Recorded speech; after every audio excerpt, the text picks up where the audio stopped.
So I'm going to show you how to use the new three-way split screen arrangement on your Samsung Galaxy Tab S11 Ultra. So the first thing you need to do is obviously open three apps in split screen mode.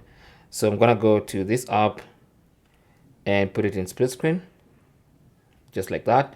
And then another app.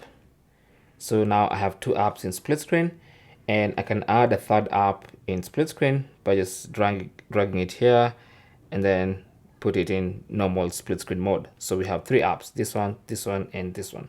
So now to put them in the three-way split screen mode, tap on the three dots right here, and then you can see the icon to change the arrangement.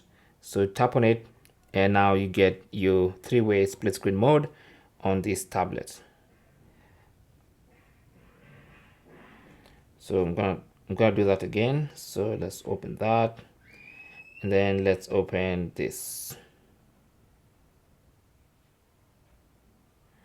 and then let's tap here and here again, and we have the three apps in three-way split screen.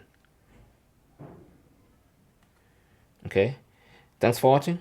Don't forget to like and subscribe, and good luck.